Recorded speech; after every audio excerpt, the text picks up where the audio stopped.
Right now we are in Central Falls, and this is a vibrant city here in our state. We're gonna go check out La Galería del Pueblo, which is Rhode Island's only Latino gallery and cultural hub.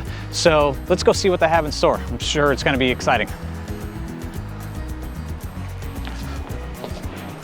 All right, we are now here with Martha Martinez, the Executive Director of Rhode Island Latino Arts, in this beautiful gallery. What can you tell everyone about this spot here?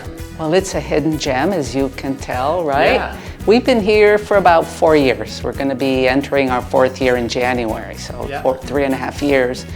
And as I said, it is a hidden gem. People really don't know. We're in a colonial home. You'll get to see the outside of it, I'm sure, but it's a colonial home. And I literally had to put a sign after 2 days that we're here because people couldn't find us. Oh, okay. And I was trying to give Rhode Island directions and say it's right next to the Adams Library, which everyone knows, but they still want to see where we are. Yeah. But once you enter, I get the look on people's faces when they come here, and I really have tried to create behind us. A bright, colorful, welcoming, cheery place that reflects the Latino community. Yeah.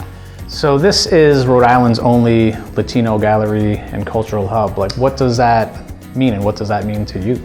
So it's a cultural gallery, a Latino gallery, in the sense that we invite artists to showcase their work, and we have had exhibits that we change every 3 or 4 months, and we bring artists together and their work, and we give them a space. That's why we opened here, because visual artists, were asking for their own space. Okay. And I was always looking for other galleries and other museums that would give us space, and they would. There was never anyone who said no, but we wanted our own space.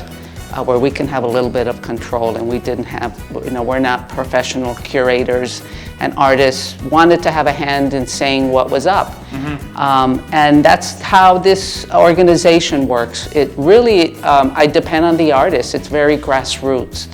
We opened this because I heard that they wanted a gallery, but more so a cultural hub. Yeah, okay. And what that means is that it's a place where the artists can come together just to be creative. Yeah. And for example, we have a drummers circle. We've opened a little black box theater in the back because we've got a group of actors who wanted to do screenwriting, screenplaying, performing. So it's just covering everything from visual to... We do as much as we can. We've always tried to highlight all the arts, yeah. And what are some of the artists, or who are some of the artists, and what are some of the places that you're connecting it? Because this covers all of Latin America. Right. Well, right now on display we have Tamara Diaz, who's right behind me, her beautiful, colorful art.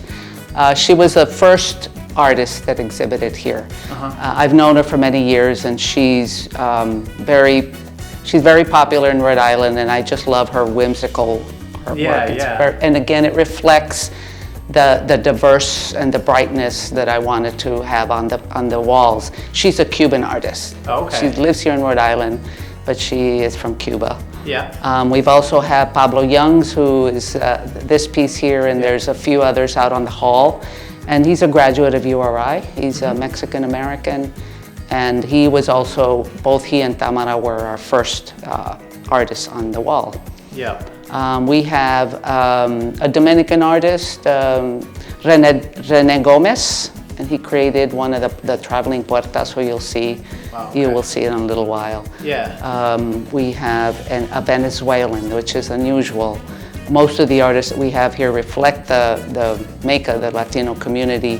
Like in Rhode Island. In Rhode Island and Venezuela. I mean, there are Venezuelans, but to have an artist that came forward, we have her work on the wall. It's fantastic. Yeah, I mean, it's such engaging work. This is such an exciting place to come and see, whether you're like interested in this particular style of art or just art in general. It seems like just something that's a must-see when visiting Rhode Island, when visiting Blackstone Valley. Yeah, well, I hope you can come. And there's also another room that we have put together that is going to become more of a place where we highlight our Latino history, because part of what we do here in Rhode Island Latino Arts is we've been documenting and collecting the stories of the growing Latino community in Rhode Island.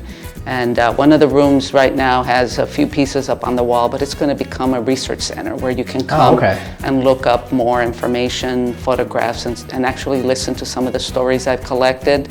One of which is a very important one that took place here in Blackstone Valley in Central Falls, was the birth of the Colombian community, who came because of a gentleman who owned the lion factory up on down on Cross Street, and he brought the Colombians here. They worked in the mills. They pretty much saved the mills. That's what I tell people, because the industry was about to close. And when the Colombians came from Medellin and Barranquilla, they were textile workers, and so they arrived and they literally just got right to work, and they saved it. So that mill, Lion Mill, is very significant, and it's still there. It has closed.